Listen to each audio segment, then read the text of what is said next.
Hello students, thank you so much for clicking on this video. Welcome to our channel Physics Classes by Mudit. Before start, please do subscribe and press the notification bell.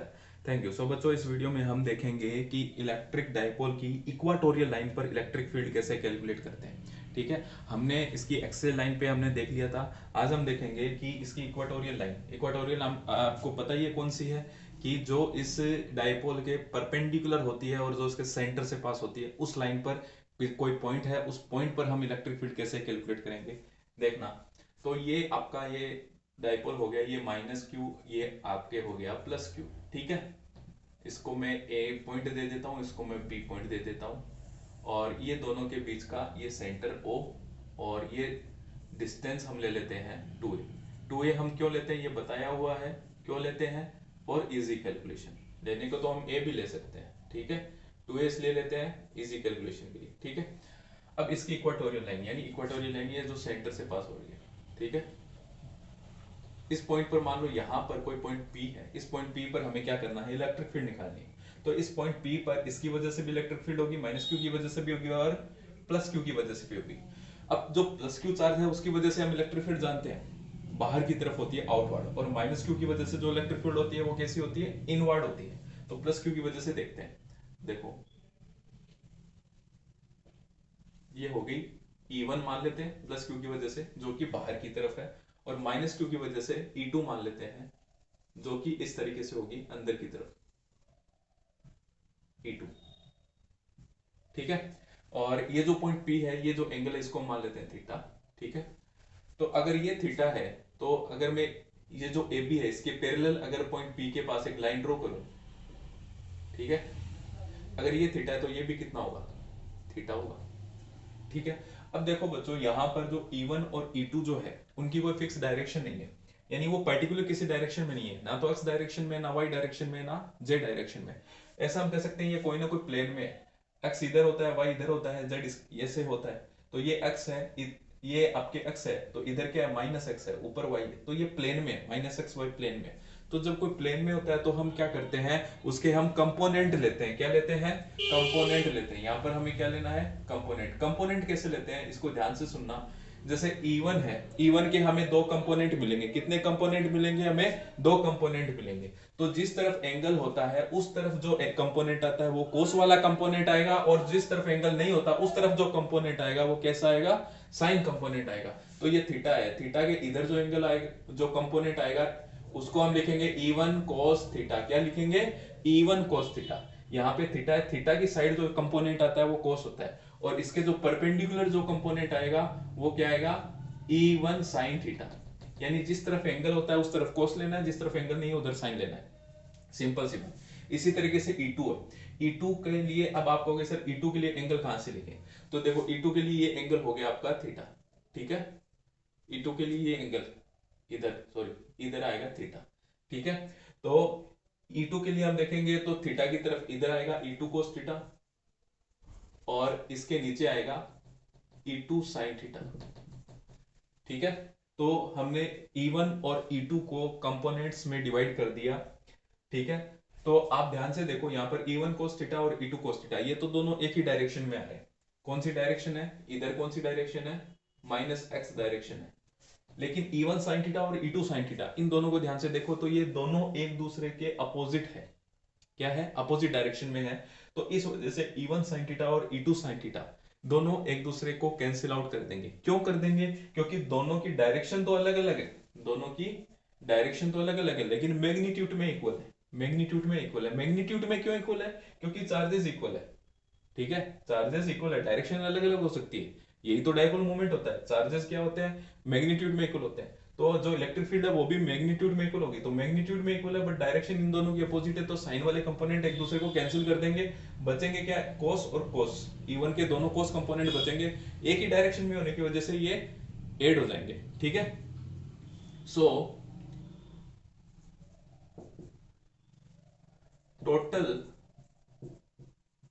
Electric field on point P, तो ये आएगा आपका E1 cos theta plus E2 cos theta, और direction आएगी minus I cap. Minus I cap क्यों आएगी आई?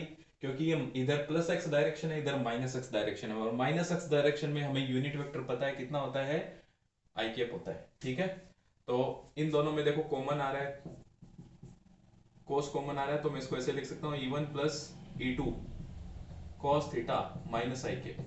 तो सबसे पहले E1 E2 वैल्यू निकाल देते हैं, कोस की वैल्यू निकाल देते हैं, तो क्या आएगा E1, देखो E1 आपके आएगा 1/4 पाई एप्सिलॉन नॉट, मैग्नीट्यूड लेना यहाँ पे याद रखना, ठीक है ना, Q upon distance square. Distance अभी तक हमने नहीं निकाली, तो चलो पहले हम डिस्टेंस निकाल देते हैं। ठीक है, अब ये 2a है, तो ये कितना होगा a, ये भी कितना होगा a।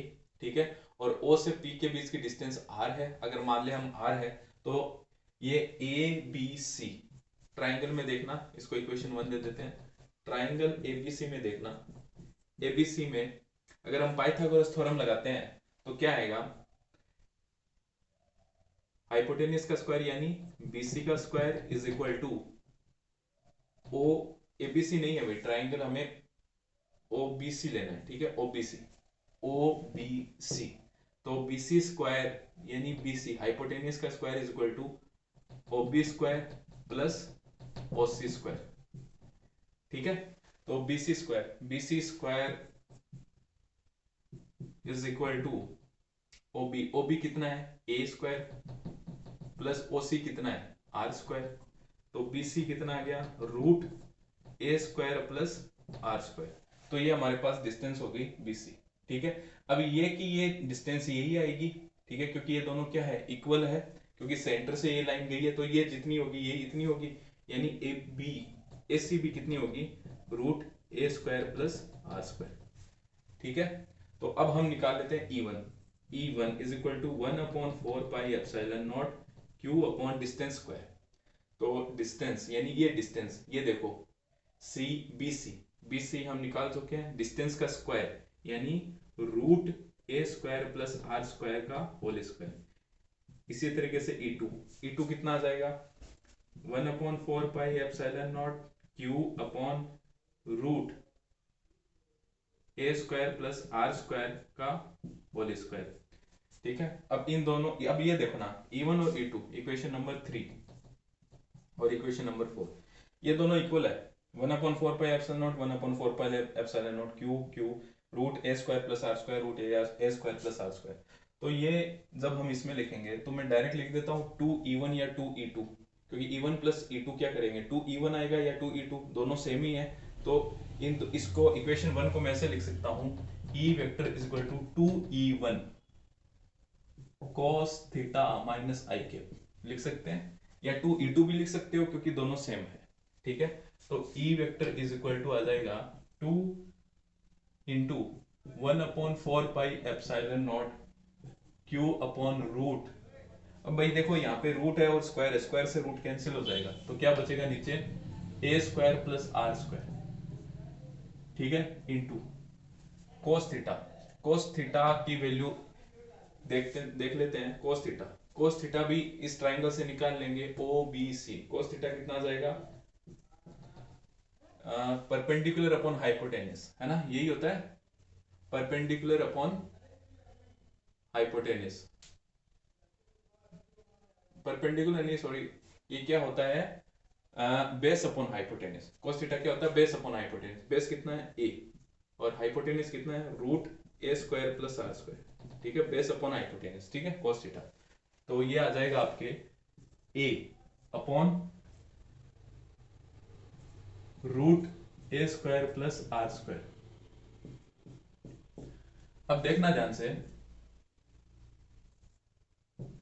2QA, इसको मैं ऐसे लिख सकता हूं 2AQ upon 4 pi epsilon not. यहां पर देखना ए स्क्वायर प्लस आर स्क्वायर की पावर 1 है और यहां पर ए स्क्वायर प्लस आर स्क्वायर की पावर हाफ है, तो 1 प्लस हाफ 3/2, तो क्या आ जाएगा ए स्क्वायर प्लस आर स्क्वायर की पावर 3/2 2AQ, और साथ में क्या चल रहा है माइनस आई के पी वेक्टर। 2AQ को मैं क्या लिख सकता हूं P upon 4 pi epsilon not a square plus r square की पावर 3/2 माइनस आई के। अब हम यहाँ पे जैसे हमने एक्सियल लाइन के लिए किया था वैसे ही हम यहाँ पे क्या लिख सकते हैं, r is greater than a. R जो है वो ए से बहुत बड़ा है, तो ए को हम क्या कर देंगे, नेग्लेक्ट कर देंगे। तो E vector is equal to क्या आ जाएगा, ये आ जाएगा आपके 1/4 pi epsilon nought p upon, a तो हट गया, स्क्वायर है यहाँ पे, ये 2 कैंसिल हो जाएगा, तो क्या बचेगा r cube minus i cube equatorial. तो ये आ गया आपका इक्वाटोरियल लाइन पर इलेक्ट्रिक फील्ड। अब हम इसको कंपेयर करते हैं एक्सियल लाइन पे जो हमने इलेक्ट्रिक फील्ड निकाला था उससे। एक्सियल लाइन पे हमने निकाला था बच्चों, क्या निकाला था, 1/4 pi epsilon not 2p upon r cube. क्या निकाला था, 2p अपॉन आर क्यूब, ये निकाला था शायद 2p अपॉन आर क्यूब। ठीक है, तो इन दोनों को अगर आप कंपेयर करके देखो तो जो एक्सियल लाइन पे जो इलेक्ट्रिक फील्ड आती है वो इक्वाटोरियल की क्या होती है, डबल होती है, क्योंकि 1/4 pi epsilon not p upon r cube, ये तो सेम है, इसमें 2 एक्स्ट्रा आ रहा है। तो हम ऐसा लिख सकते हैं कि E axial is equal to 2 into E equatorial, यानी एक्सियल पे जो इलेक्ट्रिक फील्ड होती है डाइपोल की वजह से, वो इक्वाटोरियल पे जो फील्ड होगी उसकी कितनी होगी, डबल होगी। कई बार एग्जाम में यहां से भी क्वेश्चन पूछे जाते हैं। ठीक है, prove that the electric field due to dipole, the electric field due to dipole on equatorial line is half of the axial line, electric field at half of the axial line। और ऐसे भी पूछ सकते हैं कि calculate show that the electric field due to dipole on axial line is double of the electric field due to equatorial line on equatorial line। तो यहां से भी एग्जाम में कई बार क्वेश्चन पूछे जाते हैं, तो आपको ये चीज याद रखनी है। ठीक है, और ये इक्वाटोरियल लाइन का ये डेरिवेशन हो गया। तो बच्चों फिर से वही बात, जो डेरिवेशन है, जो डायग्राम है, इनको ये आपको अच्छे से प्रैक्टिस करनी चाहिए, क्योंकि इनको केवल देखने से पढ़ने से ये याद नहीं होते। जितनी अच्छे से आप प्रैक्टिस करोगे, प्रैक्टिस करने से ये चीजें आपके दिमाग में सेट हो जाएगी, क्योंकि ये सब क्या है, कैलकुलेशन का पार्ट है। ठीक है, और कैलकुलेशन की जितनी अच्छी प्रैक्टिस होती है उतना ही अच्छे से समझ में आता है। डायग्राम और कैलकुलेशन की आप प्रैक्टिस करोगे तो कोई प्रॉब्लम नहीं होगी। ठीक है, तो इस वीडियो में बच्चों इतना ही। अगर वीडियो अच्छा लगा तो प्लीज इसे लाइक करें, अपने फ्रेंड्स के साथ शेयर करें। Take care, thank you.